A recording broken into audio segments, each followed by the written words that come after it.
When I returned from my business trip, I discovered my daughter-in-law had remodeled my entire house. "My parents will live here with you now," Victoria announced, with that sweet smile that never reached her eyes. Easier to have all the dead weight under one roof. 1 hour later, she was panicking. "Why are the police here looking for me?" If you're watching this, subscribe and let me know where you're watching from. But let me backtrack and tell you how a perfectly ordinary Tuesday turned into the most satisfying day of my 64 years. I'm Ava Henderson, and I thought I knew my daughter-in-law. I thought I understood the delicate balance we'd maintained since my son Daniel married Victoria 8 years ago. I thought wrong about everything. The business trip to Portland had been routine. Checking on our construction sites, meeting with suppliers, the usual responsibilities that came with running Henderson Construction since my husband Robert's death 3 years ago. Daniel managed the day-to-day operations now, but I still handled the major accounts and financial oversight, or so I believed. The flight home was delayed, which meant I arrived at my house, the house Robert and I had built 30 years ago, at nearly 10 o'clock on a Tuesday night. The porch light was off, which was odd. Victoria always left it on when I traveled. I fumbled with my keys in the darkness, and when I finally got the door open, I stood there staring. My living room had been completely transformed. The warm burgundy walls Robert had painted by hand were now stark white.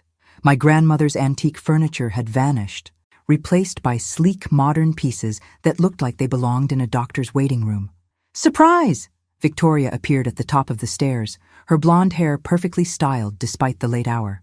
"I hope you don't mind, but I took the liberty of updating a few things while you were away." I set my suitcase down slowly, trying to process what I was seeing. "Where is my furniture, Victoria?"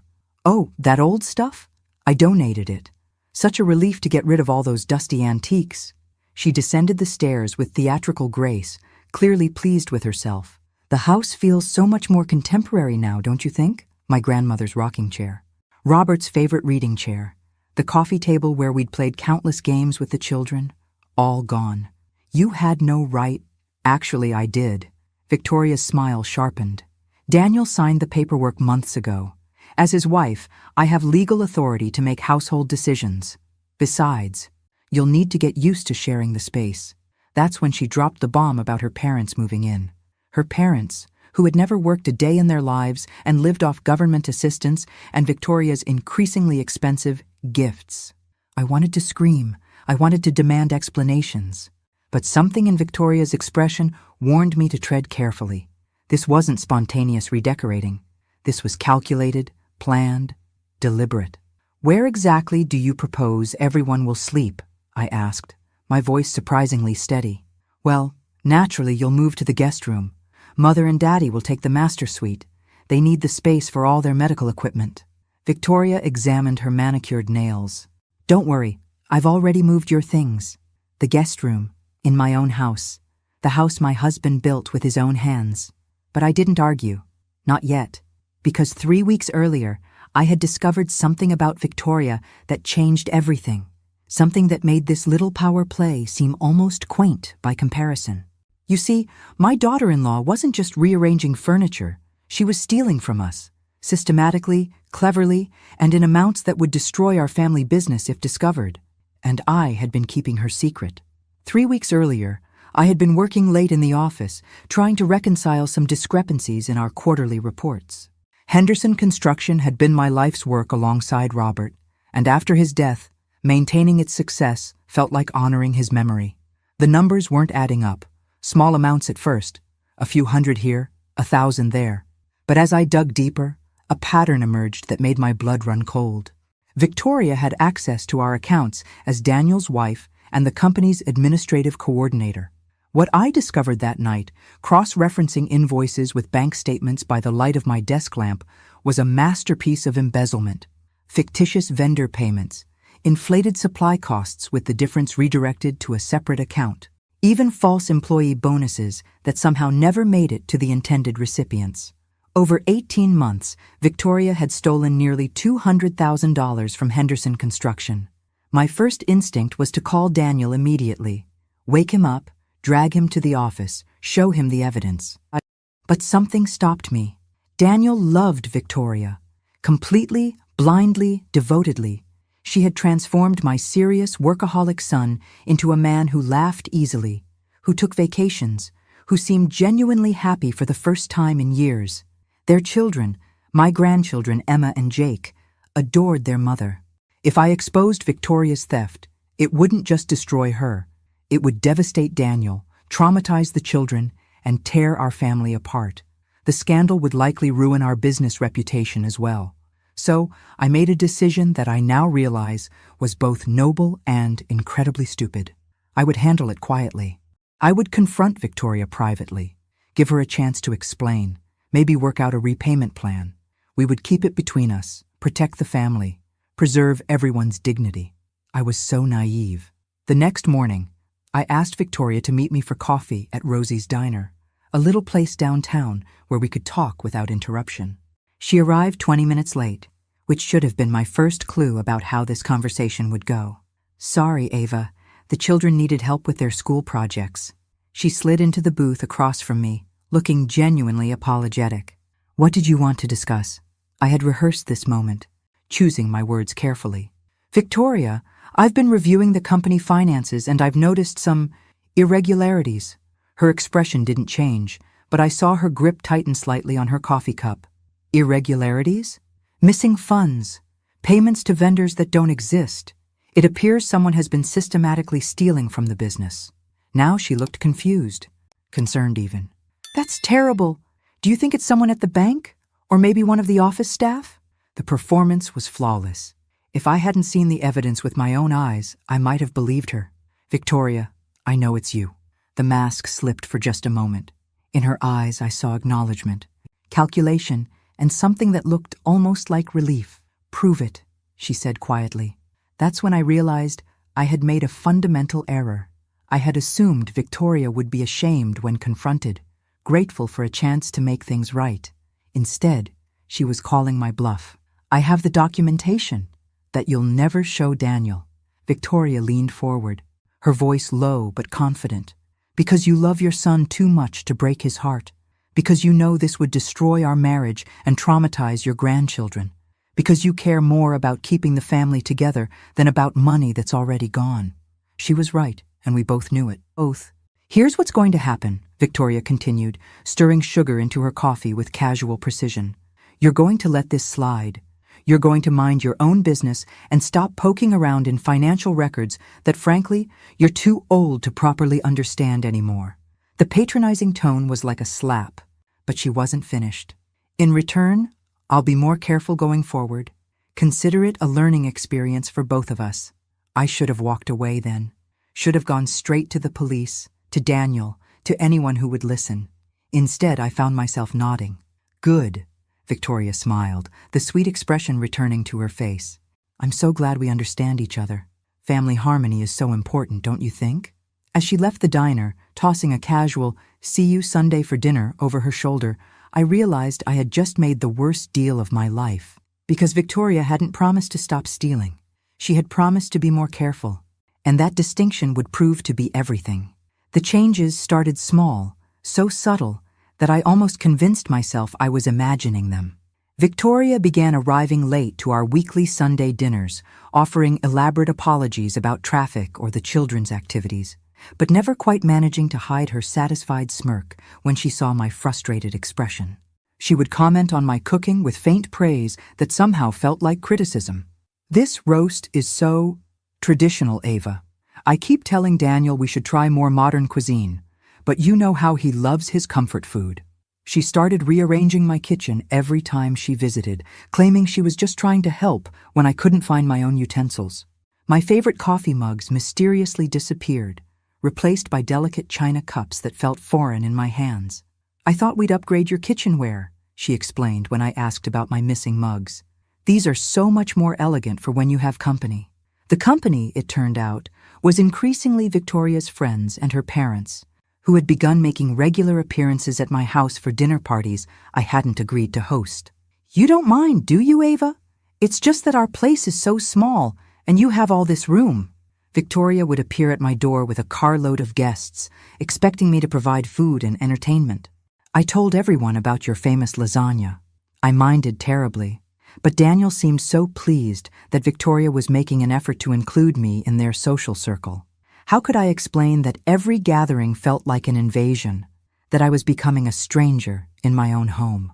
The worst part was how Victoria managed to position herself as the generous daughter-in-law, going out of her way to spend time with poor, lonely Ava. She would loudly praise my contributions to the evening. "Ava made this dessert all by herself, isn't she wonderful?" in a tone that made me feel like an elderly relative being humored rather than the homeowner hosting the party. But it was the incident with Emma's birthday party that showed me how completely Victoria had turned the tables. Emma was turning 10, and I had been planning her party for weeks.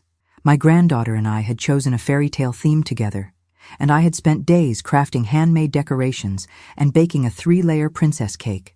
The morning of the party, Victoria arrived early with her mother, Karen, and a carload of store-bought decorations. "Change of plans," Victoria announced, not even greeting me. We decided to go with a more modern theme, pink and gold, very Instagram-worthy. They proceeded to take down my handmade decorations, replacing them with generic balloons and banners that looked like they came from a warehouse store. When I protested, Victoria's voice turned sharp. "Ava, I appreciate your efforts, but Emma is my daughter. I think I know what she prefers." Emma stood in the doorway watching this exchange, her face fallen. She had been so excited about the fairy tale decorations we had made together. "But Grandma and I worked really hard on the fairies," Emma said in a small voice. "Oh, sweetheart." Victoria's tone instantly became sugary. "Grandma means well, but sometimes grown-ups have different ideas about what looks nice. Don't worry, this will be much prettier." The dismissal was complete. My granddaughter's disappointment, my hours of work, my role in her celebration, all swept aside with casual cruelty. But the real blow came when the other parents arrived for the party. "Victoria, this looks amazing," one mother exclaimed. "You're so creative with parties." "Thank you. I stayed up all night putting this together." Victoria accepted the praise graciously, not mentioning my contributions at all. "I just want Emma to have the best." I watched from the kitchen as Victoria played the perfect hostess, serving the cake I had baked while accepting compliments for the party she had hijacked. The other parents praised her organization, her attention to detail, her dedication to making her daughter's day special.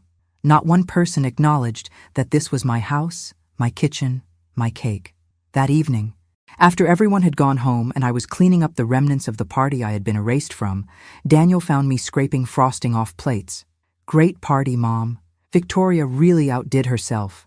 I looked at my son, this man I had raised to be honest and fair, and realized he genuinely didn't see what had happened. In his eyes, his wife had graciously organized a party in my home, and I had been lucky to help. "Daniel," I said carefully, "don't you think Victoria should have discussed the decoration changes with me first?" He looked puzzled. "Why? It's Emma's party. Victoria knows what she likes." But Emma and I had planned. "Mom, I think you're making this more complicated than it needs to be." Daniel's voice held that patient tone people use with elderly relatives who don't quite understand modern ways. "Victoria was just trying to make everything perfect. You should be grateful she's willing to have the party here at all." Grateful. I should be grateful that my daughter-in-law had allowed me to host my granddaughter's birthday party in my own home. That night, as I lay in bed staring at the ceiling, I realized Victoria's strategy was becoming clear. She wasn't just stealing money from the business. She was systematically stealing my place in the family, one small humiliation at a time. And she was doing it so skillfully that even my own son couldn't see it happening. Victoria's parents moved in on a Tuesday.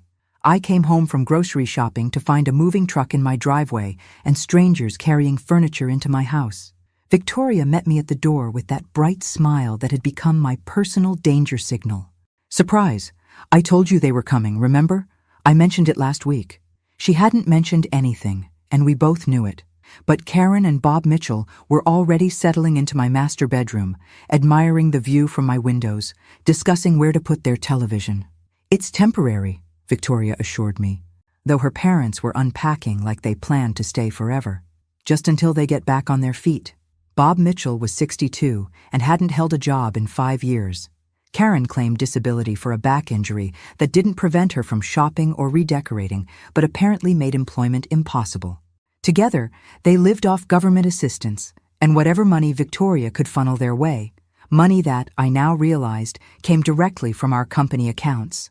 They'll contribute to household expenses, of course, Victoria continued, though she didn't specify when or how much. Within a week, my quiet home had become a chaotic boarding house. Karen rearranged my kitchen to suit her cooking preferences. Bob commandeered my living room television and filled the house with the constant noise of sports broadcasts and political talk shows. They ate my food, used my utilities, and treated me like an unwelcome guest in my own home. But the breaking point came during Emma's school play. Emma was performing in her 5th grade production of Little Red Riding Hood, and she had been practicing her lines for weeks. I had promised to be there, and Emma had saved me a seat in the front row next to Daniel and Victoria. 20 minutes before the play started, Victoria appeared at my bedroom door. "I'm so sorry, Ava, but there's been a change of plans." Karen stood behind her, dressed in her finest outfit and clutching a bouquet of flowers. "Mother decided she wants to see Emma perform, which is so sweet of her," Victoria continued. "But there's only room for 3 adults in the front row, and since she is Emma's grandmother, the implication hung in the air. Karen was family. I was just someone who happened to live in the house. Emma saved me a seat," I said quietly. "Oh, she'll understand. She's such a mature child." Victoria's tone was dismissive. "Besides, you'll have other opportunities to see her perform." I watched through my bedroom window as they drove away in my son's car, leaving me behind like forgotten luggage. Emma would look out at the audience expecting to see my face, and I wouldn't be there. But this time, I didn't just sit quietly and accept the humiliation.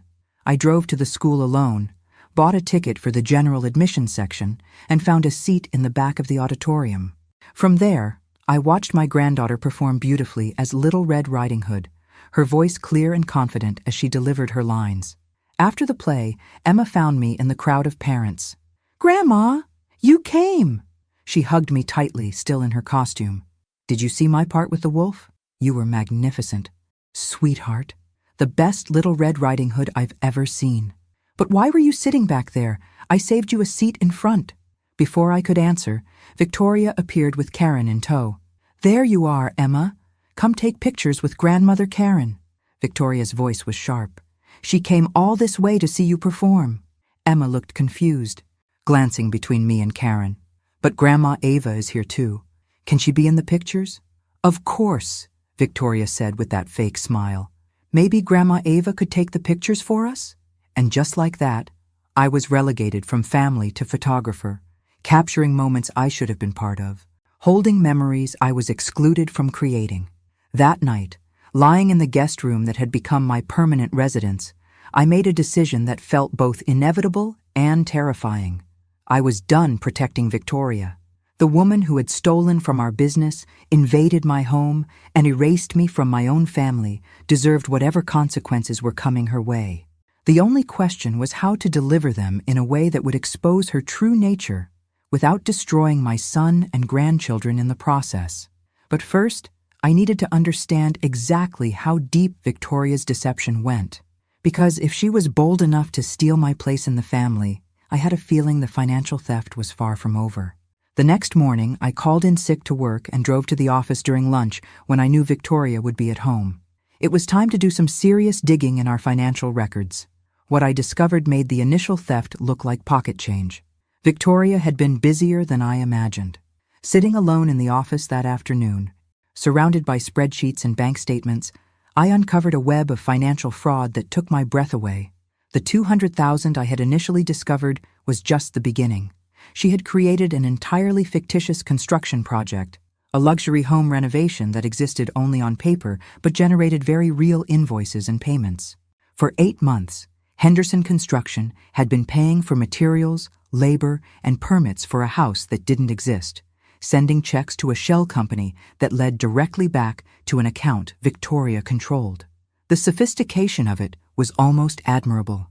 She had forged Daniel's signature on contracts, created false documentation that would fool any casual inspection, and even generated fake progress reports complete with photographs she had stolen from other construction projects online. The total amount was staggering, $437,000. But what made my hands shake as I printed the evidence wasn't just the money. It was the timeline. Victoria's most brazen thefts had occurred in the past 3 months, the same period when she had escalated her campaign to push me out of my own home. She wasn't just getting bolder because she thought she could get away with it. She was stealing faster because she was planning something big, something that required a significant amount of cash and my complete absence from family financial decisions. I was studying a particularly damning series of forged invoices when I heard footsteps in the hallway. My heart stopped. The office was supposed to be empty, but someone was walking toward the accounting department with purposeful steps. I quickly shoved the papers into a folder and slipped it under a stack of legitimate files just as Victoria appeared in the doorway. "Ava, what a surprise!" Her tone was light, but her eyes were calculating. "Daniel said you were sick today." "Just a headache. I thought some quiet time in the office might help." I tried to match her casual tone, though my pulse was racing. "What brings you here?" "Oh, I forgot some files this morning. You know how scattered I get." She moved into the room with the confidence of someone who belonged there, but I noticed her gaze sweep across my desk, taking inventory of what I had been looking at. "Feeling better?" "I hope." Victoria perched on the edge of Daniel's desk, making it clear that she considered herself more entitled to this space than I was. "Much, thank you." I stood to leave, the folder containing her crimes tucked casually under my arm with other paperwork. "I should head home and rest." "Good idea. Mother is making her famous pot roast tonight. She's so excited to cook for the family." The casual mention of Mother making dinner in my kitchen with my groceries was another small knife thrust, but I just smiled and headed for the door. "Oh, Ava?" Victoria's voice stopped me. "What were you working on? Maybe I can help finish it tomorrow." "Just reconciling some vendor payments. Nothing urgent." "Which vendors?" "I handle most of that paperwork now." The question was too pointed, too interested. Victoria suspected something. "Various ones. I'll leave you a note if I need anything completed." I made it to my car before my hands started shaking. Victoria had caught me investigating her theft, and while I had managed to extract the evidence without being discovered, she knew something had shifted between us. That evening at dinner, I watched Victoria perform her role as the devoted daughter-in-law with new eyes. She complimented Karen's pot roast effusively, helped Jake with his homework, and chatted with Daniel about his day with the warm attention of a loving wife. But periodically, her gaze would flick to me, and I saw something cold and calculating there. She was evaluating, planning, deciding how much of a threat I posed. After dinner, as I washed dishes that Karen had promised to clean but somehow never got around to, Victoria appeared beside me with a dish towel. "Let me help," she said, taking a plate from my hands. "You look tired." We worked in silence for a moment, the kitchen filled with the sounds of Bob's television and the children's laughter from the living room. "You know, Ava," Victoria said suddenly, "I've been thinking about what you said a few weeks ago, about the business finances." My hand stilled on the glass I was washing. "I realize I may have been defensive. Money matters can be so stressful, especially for someone your age." The patronizing tone was back, but underneath it was something sharper. "Maybe you should consider stepping back from the financial oversight. Focus on enjoying your grandchildren while you can." "I'm perfectly capable of managing the accounts, Victoria." "Of course you are, but Daniel's been saying how much you've been struggling lately. The confusion about Emma's party decorations, forgetting our conversations about Mother and Daddy moving in. She was rewriting history, creating a narrative where my protests were actually signs of mental decline." "I didn't forget anything, Victoria. You never mentioned—" "It's okay," she interrupted gently, her voice carrying just enough volume that Daniel, passing through the kitchen for a beer, could hear. "Memory issues are completely normal at your age, nothing to be ashamed of." Daniel paused, looking between us with concern. "Mom, if you're having trouble keeping track of things—" "I'm not having trouble," I said firmly. "See?" Victoria touched Daniel's arm lightly. "She gets defensive when we try to help. I read an article that said that's completely typical." I realized with growing horror that Victoria was laying groundwork, creating doubt about my mental competency, establishing a pattern of behavior that could be used against me later. If she could convince Daniel that I was becoming forgetful, confused, perhaps even senile, then anything I said about her theft would be dismissed as the ramblings of an elderly woman losing her grip on reality. That night, hidden in my bedroom with the door locked, I spread Victoria's stolen financial documents across my bed and began photographing each page with my phone. If she was planning to discredit me, I needed evidence that couldn't be dismissed or explained away. But as I worked, a chilling thought occurred to me. Victoria wasn't just planning to steal more money. She was planning to steal everything. I discovered Victoria's true plan purely by accident. 3 days after our kitchen conversation, I was running errands when I realized I had forgotten my reading glasses at the office. I drove back to get them, using my key to let myself into the empty building on a Saturday afternoon. That's when I heard Victoria's voice coming from Daniel's office, speaking in low, urgent tones on the phone. I should have announced my presence, should have called out a greeting and retrieved my glasses like a normal person. Instead, something in her tone made me freeze just outside the office door. Power of attorney should be straightforward given her obvious mental decline, Victoria was saying. Daniel's already noticed the memory issues, and with her doctor's cooperation, my blood turned to ice. No, the business accounts are the priority. Once I have legal authority over her finances, we can liquidate everything cleanly. A pause, then. The house will be more complicated, but if she's declared incompetent, we can force a sale for her own good. Force a sale. Of my house. My home that Robert built with his own hands. Trust me, it's all perfectly legal. Happens to elderly people all the time when families have to make difficult decisions for their own protection. I pressed myself against the wall, my heart pounding so loudly I was afraid she would hear it. By Christmas, everything will be resolved. Mother and Daddy can move into a place of their own. Daniel will have full control of the construction business, and Ava will be safely settled in assisted living where she belongs. Assisted living. Victoria was planning to have me declared incompetent and locked away in a nursing home while she stole my life's work and sold my home. The beauty of it is that Daniel thinks it's all his idea. He's genuinely concerned about his mother's welfare. Victoria's laugh was soft and cruel. He has no idea that every confused episode has been carefully orchestrated. I thought about the missing coffee mugs, the rearranged kitchen, the constant gaslighting about conversations that never happened. Victoria had been systematically making me question my own memory while building a case for my incompetency. I need another month, maybe 2, to establish the pattern completely. Then we'll have that conversation with her doctor about the stress of managing finances at her age. Another pause. Doctor? Harrison is very sympathetic to family concerns about elderly patients. Dr. Harrison. My own physician, who had treated me for 30 years and knew my complete medical history, was apparently part of this scheme. Don't worry about the money trail.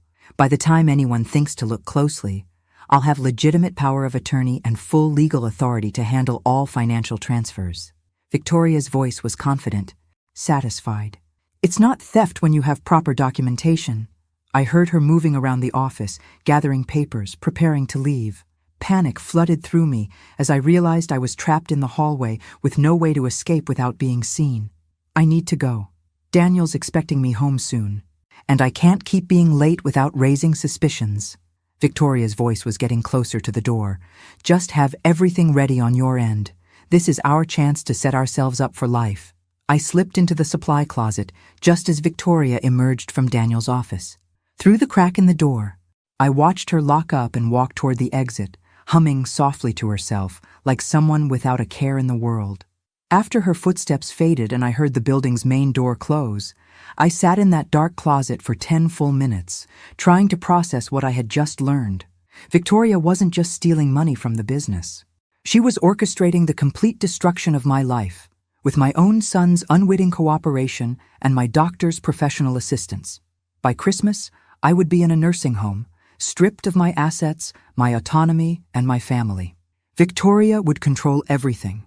The business Robert and I had built, the house we had called home, even my relationship with my grandchildren. And the most diabolical part was that everyone would see it as a sad but necessary decision made by loving family members who only wanted what was best for poor, confused Ava. When I finally emerged from the supply closet, I wasn't the same woman who had entered it. I had spent months protecting Victoria to preserve family harmony. I had endured humiliation after humiliation rather than expose her crimes and hurt my son. But Victoria had made a fatal miscalculation. She had assumed I would go quietly.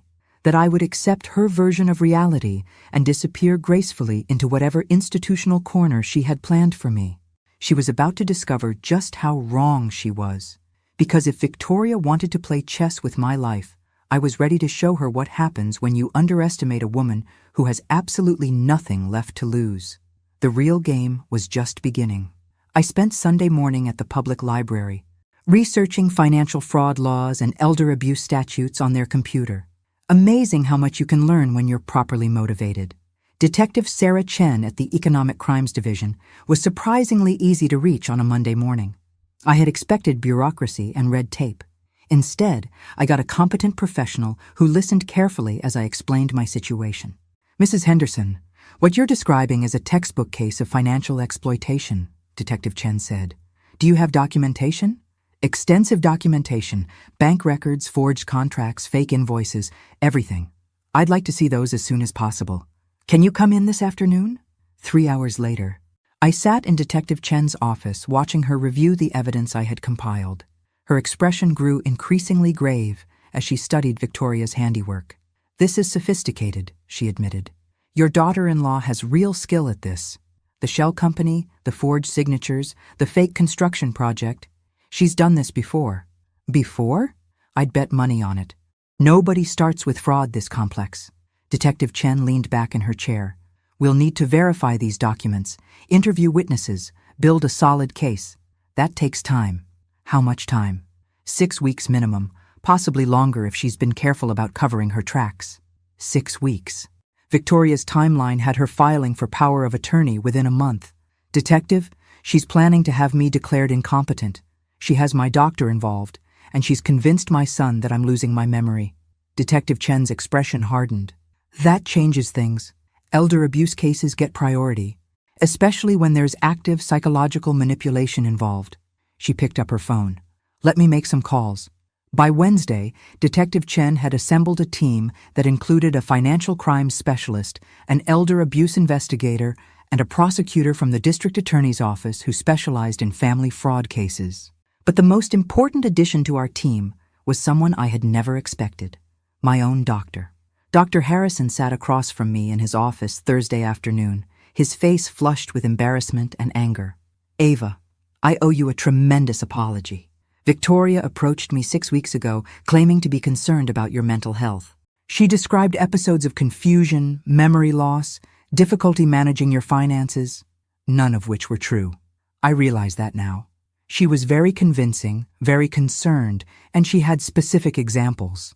Dr. Harrison shook his head ruefully. "She played perfectly into my biases about elderly patients and concerned family members." "What did she ask you to do?" "She wanted me to evaluate your cognitive function and potentially recommend a mental health assessment. She suggested that if you were struggling with memory issues, it might be kinder for the family to take over your financial responsibilities." The manipulation was breathtaking in its thoroughness. "She even brought me articles about elderly financial abuse," Dr. Harrison continued, claiming she was worried that someone might be taking advantage of your confusion.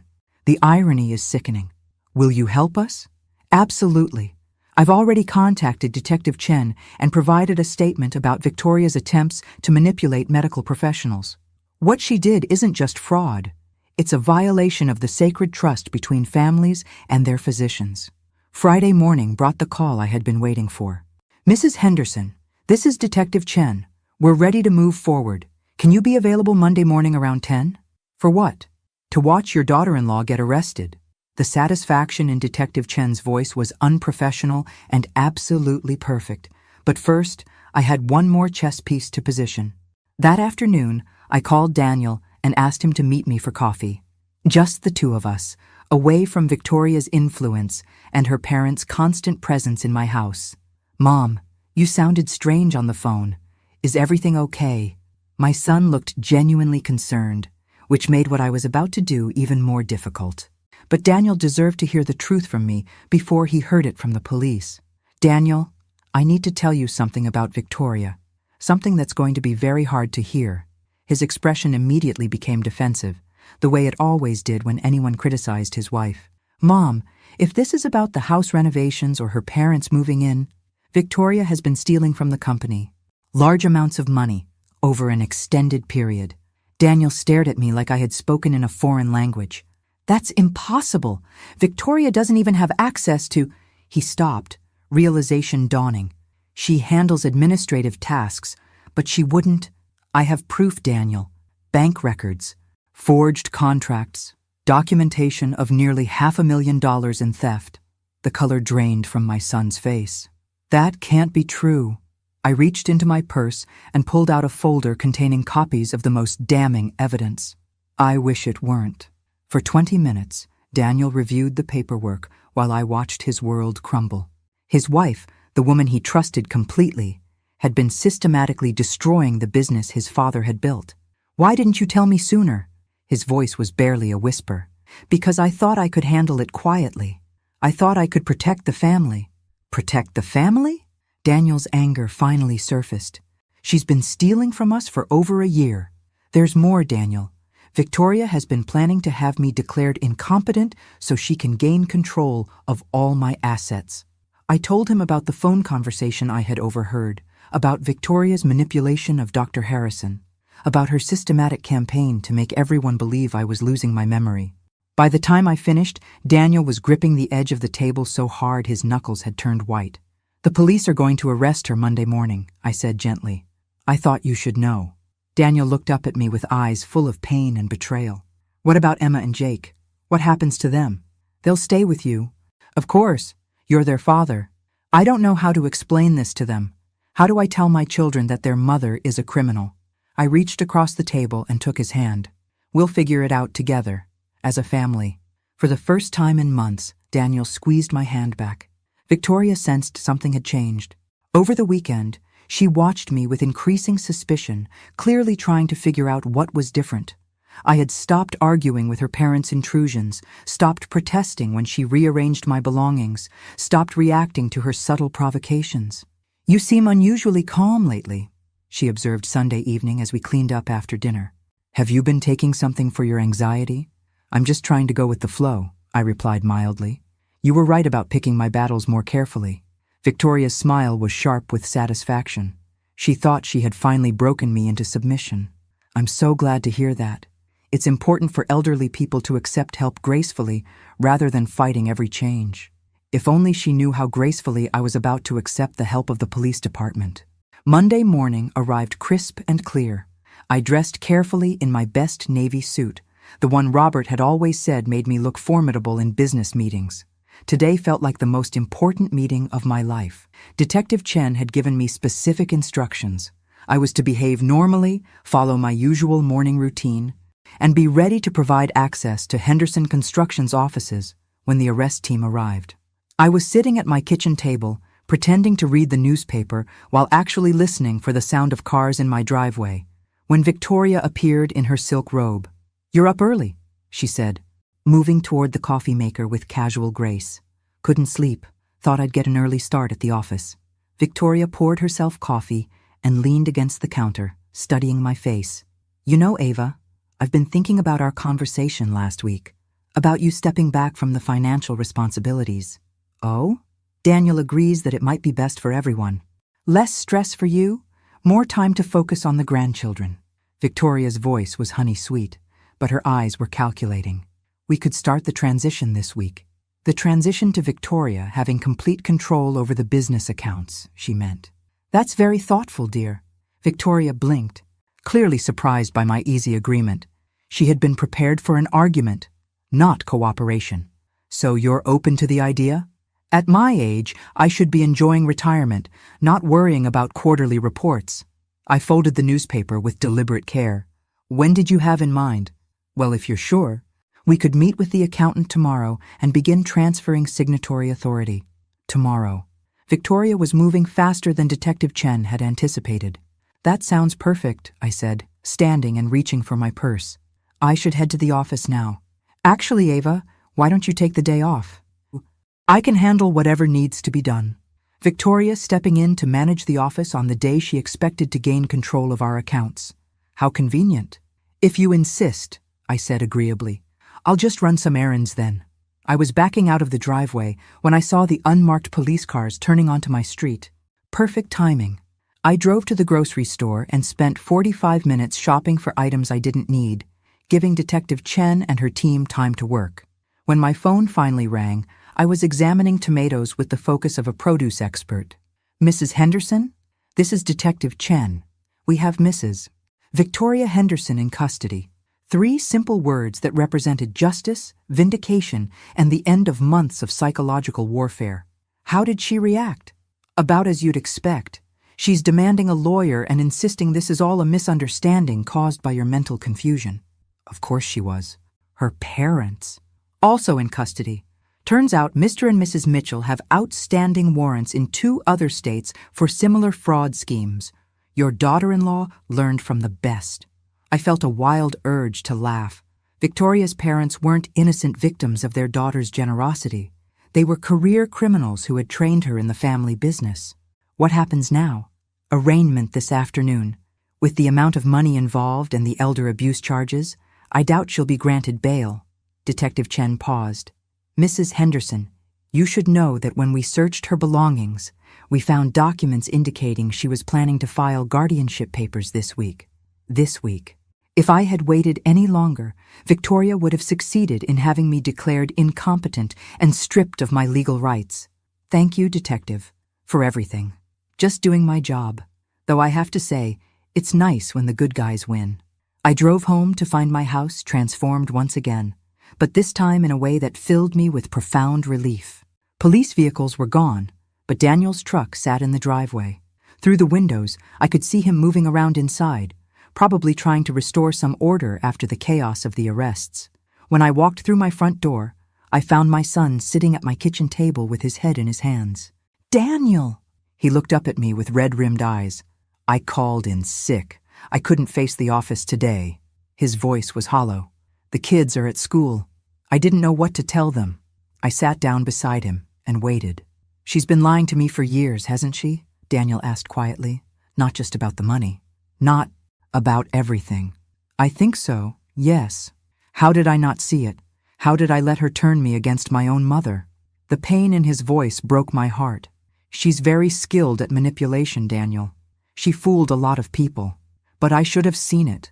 I should have protected you instead of—" He trailed off, unable to finish the sentence. "Instead of what? Instead of thinking you were becoming a bitter old woman who couldn't accept that things change." Daniel's shame was palpable. "She made me believe that your objections were just you being difficult, that your memory problems were making you paranoid. You were being a good husband, trying to support your wife. I was being a terrible son." We sat in silence for a moment, processing the magnitude of Victoria's deception and its impact on our family. "What happens to Emma and Jake?" Daniel asked finally. "That depends on what you want to happen. I want to raise them myself, here, with you, if you'll have us." The simple request brought tears to my eyes. My house, which had felt like a prison under Victoria's regime, would become a real home again. "Of course I'll have you. This is your house too." Daniel managed a weak smile. "I think we need to have a long conversation about a lot of things." "We have time," I assured him. "We have all the time in the world." The house felt different without Victoria's presence, like a held breath finally released. Daniel and I spent Tuesday afternoon removing all traces of her parents' occupation of my bedroom. We donated their abandoned belongings to charity and thoroughly cleaned every surface they had touched. By evening, my master suite was mine again. "I forgot how peaceful this room could be," I said, standing at the windows that overlooked Robert's garden. "I'm sorry we let them take it from you," Daniel said quietly. "I'm sorry I let them take anything from you." The children's return from school was the conversation I had been dreading most. Emma and Jake bounded through the front door with their usual after-school energy, calling for their mother. When they found only Daniel and me waiting in the living room, their faces showed immediate confusion. "Where's Mom?" Emma asked, dropping her backpack by the door. Daniel had rehearsed this moment, but I could see the words still weren't easy. "Mom won't be coming home for a while," he said gently, pulling both children close to him on the couch. "She made some mistakes with money that weren't legal, and she has to answer for those mistakes." "What kind of mistakes?"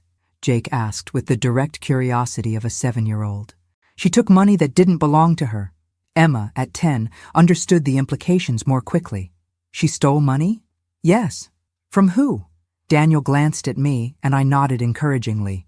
The children deserved honesty, even if it was painful. From our family business. From Grandma. Emma's face went through a series of expressions: confusion, disbelief, anger, and finally a kind of resigned sadness that was heartbreaking to witness in a child. Is that why she was always mean to Grandma? Mean. Such a simple word that captured so much truth. Your mother wasn't mean, Daniel said carefully, but she was doing things that hurt Grandma, and that wasn't okay. Where is she now? Jake asked. In jail. The stark honesty of it hung in the air. Emma began crying quietly, not the dramatic sobs of a child, but the restrained tears of someone trying to be brave. Hey, I said, moving to sit beside her on the couch. This isn't your fault. Sweetheart, none of this is your fault. But what if people at school find out? Emma whispered. What if they say mean things about Mom? Then you tell them that your mother made a mistake, but that doesn't change who you are, I said firmly. You and Jake are good, smart, kind children, and nothing your mother did changes that. Will we still live here with you? Grandma? Jake asked. If you want to. This is your home for as long as you need it to be. Over the following days, we began establishing new routines. I drove the children to school in the mornings, while Daniel went to the office early to begin the enormous task of untangling Victoria's financial damage. We had family dinners at my kitchen table without the television blaring or adult conversation dominated by complaints about government assistance and other people's good fortune. The children adapted with remarkable resilience. Emma helped me cook dinner each evening, asking questions about recipes and techniques with genuine interest. Jake discovered Robert's old woodworking tools in the garage and begged me to teach him how to use them safely. Grandma, can I make a birdhouse like Grandpa used to? He asked Thursday evening, his small hands examining a piece of smooth pine.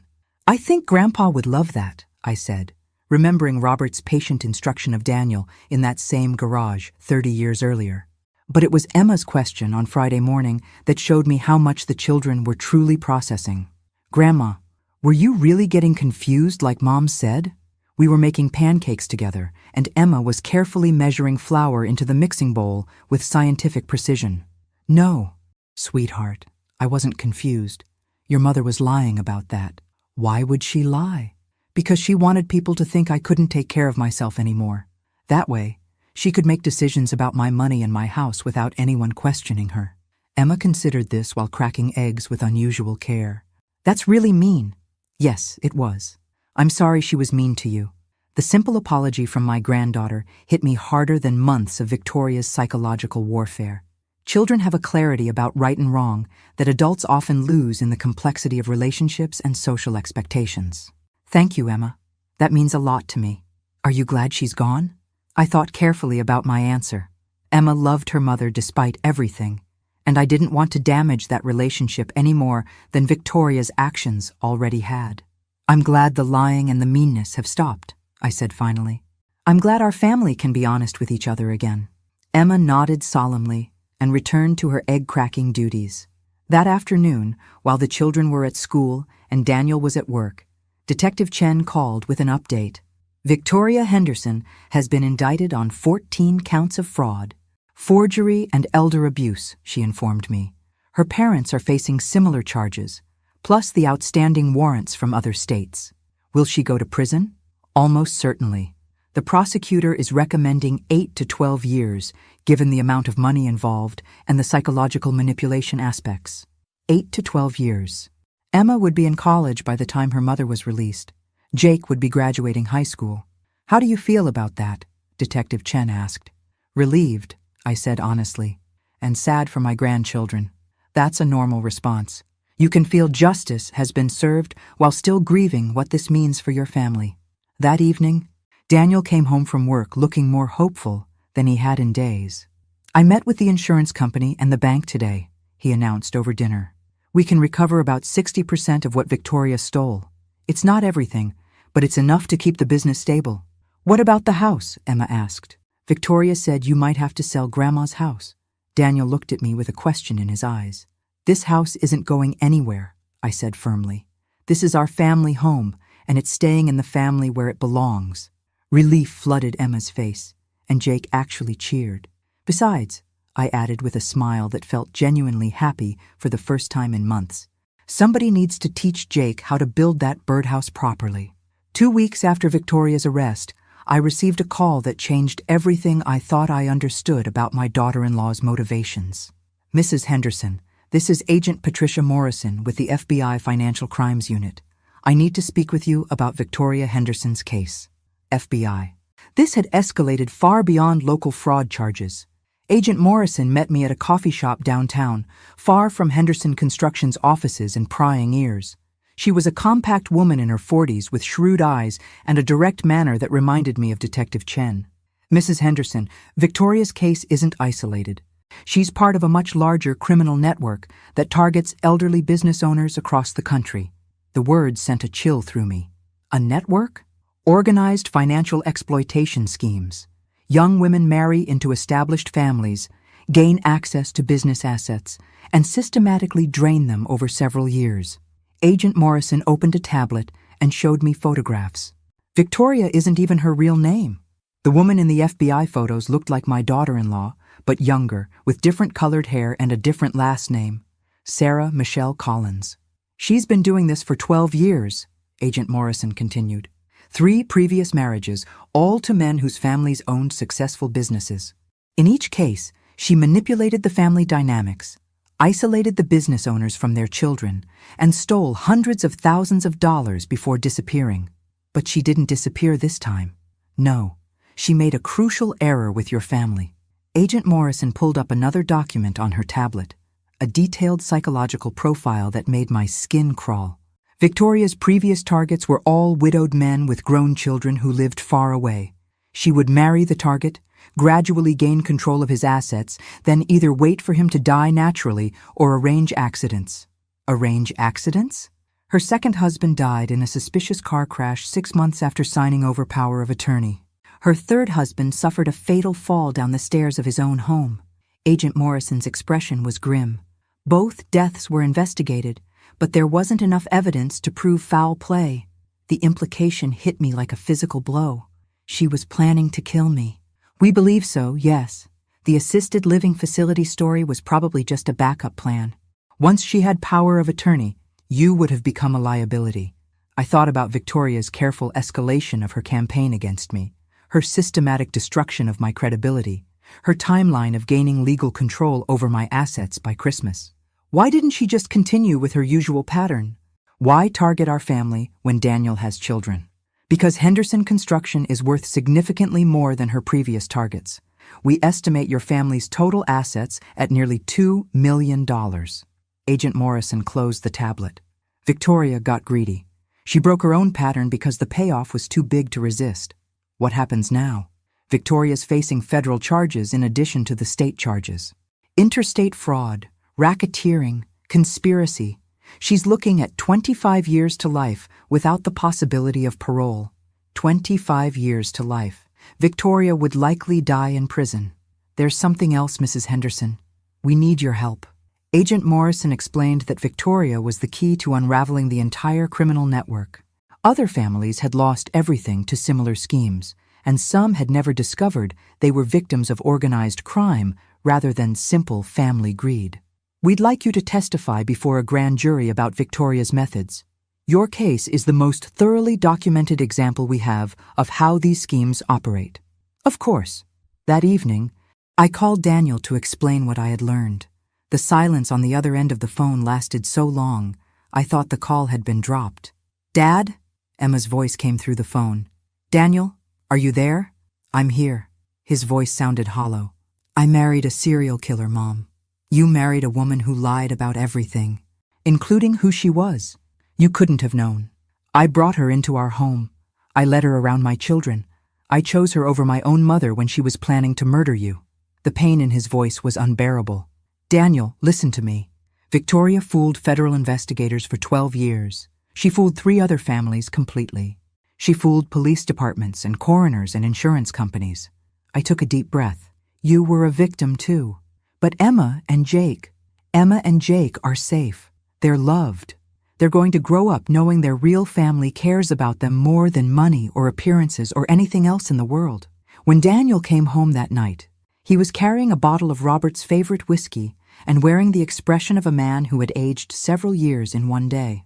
"How do I explain this to them?" he asked, settling into Robert's old chair in the living room. "How do I tell my children that their mother is a professional criminal who might have killed their grandmother?" "You don't." "Not yet. Maybe not ever." I poured us each a small glass of whiskey. "They know their mother did something wrong with money. That's enough for now. They're going to have questions as they get older, and we'll answer them honestly, age-appropriately, when the time comes." I raised my glass. "To Robert.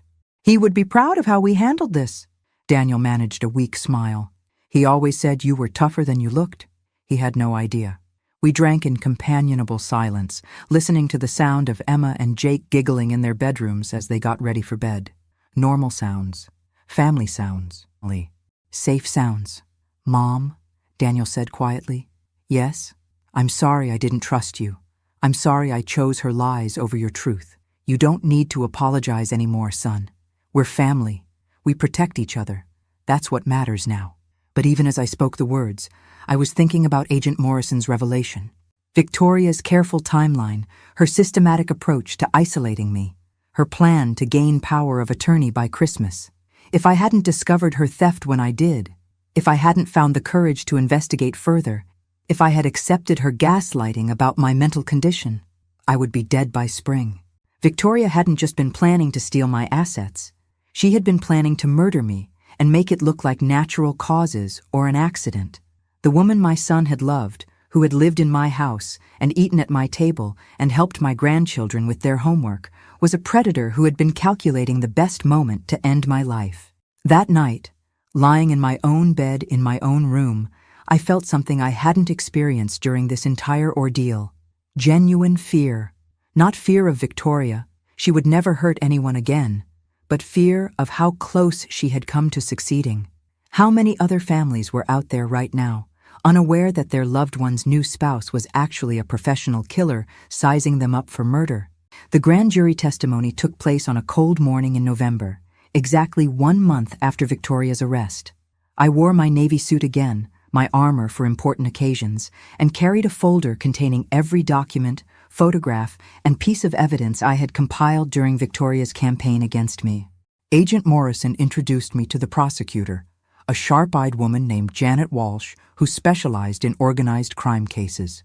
"Mrs. Henderson, your testimony is crucial to this case," Janet explained. "Victoria Henderson represents the most sophisticated financial predator we've encountered. Your detailed documentation of her methods will help us protect other families and put away her entire network." The grand jury room was more intimidating than I had expected. 23 strangers who would decide whether Victoria faced federal charges that could keep her in prison for the rest of her life. But as I began speaking, telling the story of Victoria's systematic destruction of my family's trust and security, something remarkable happened.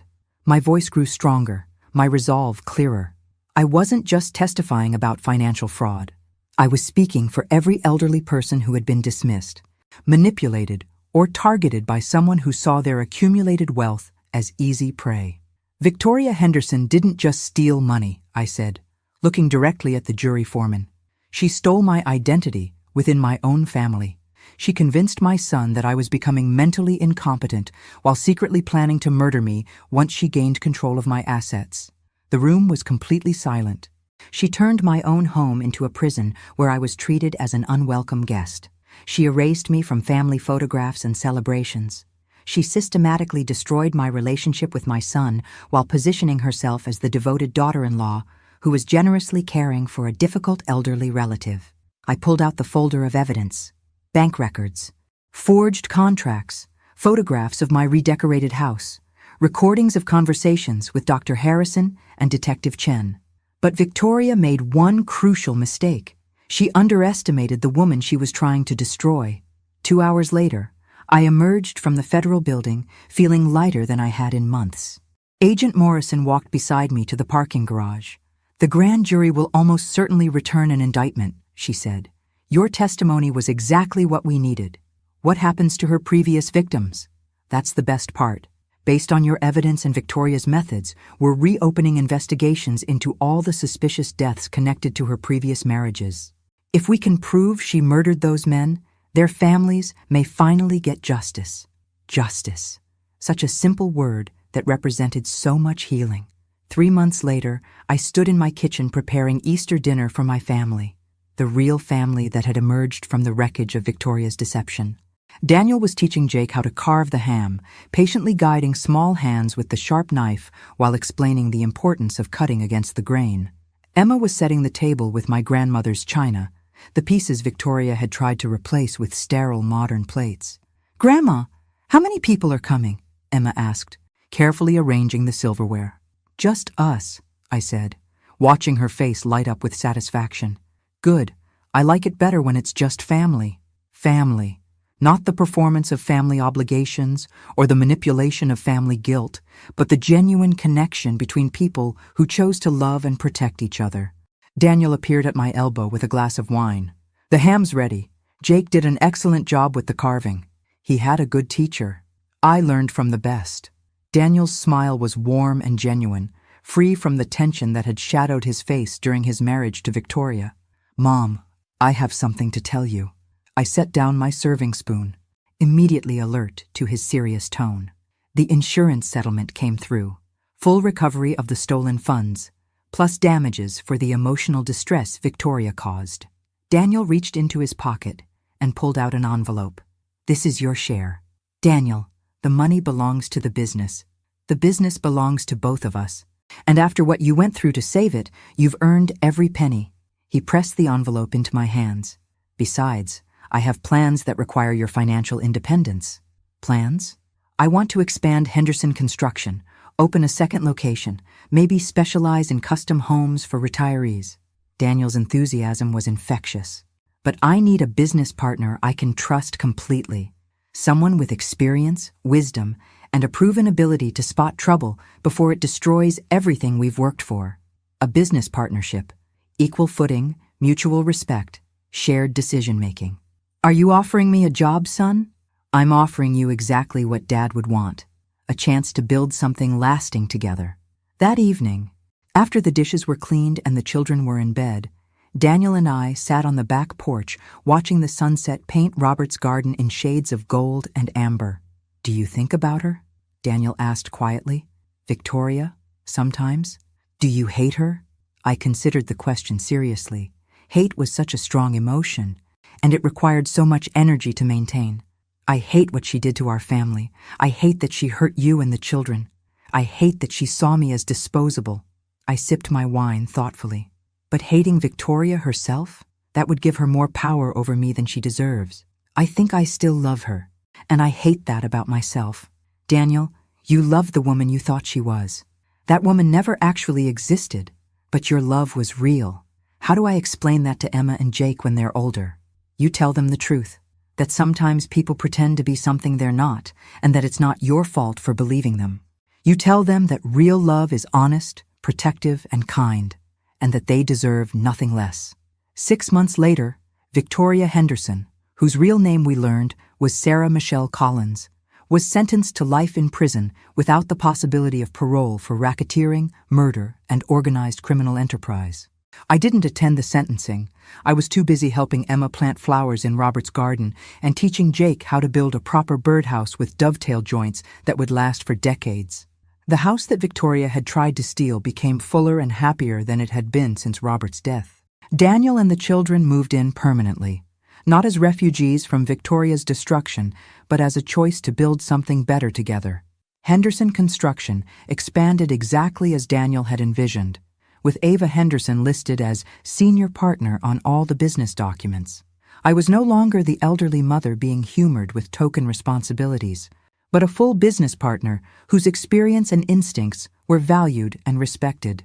On quiet evenings, when the children were doing homework and Daniel was reviewing construction plans, I would sometimes think about how close Victoria had come to succeeding, how easily her manipulation could have worked if I hadn't discovered that first discrepancy in our accounts.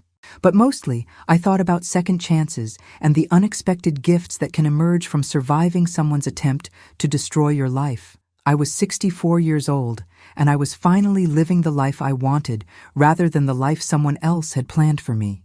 It was enough. It was more than enough. Or, it was perfect. When I returned from my business trip, I discovered my daughter-in-law had remodeled my entire house. 1 hour later, she was panicking because the police were there looking for her. But that's not really where this story ends. It ends with the knowledge that sometimes the people who try to break us actually reveal just how strong we really are. And sometimes, just sometimes, the good guys really do win. Thanks for listening. Don't forget to subscribe and feel free to share your story in the comments. Your voice matters.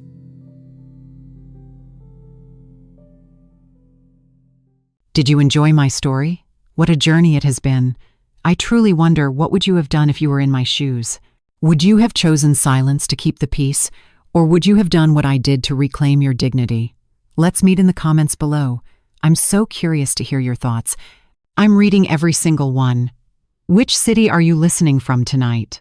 If my story resonated with you, you can support me and help me bring more stories like this to the world by sending a super thanks.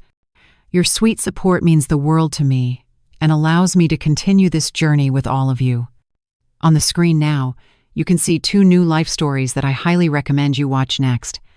There are so many more on my channel, each with its own lessons and triumphs.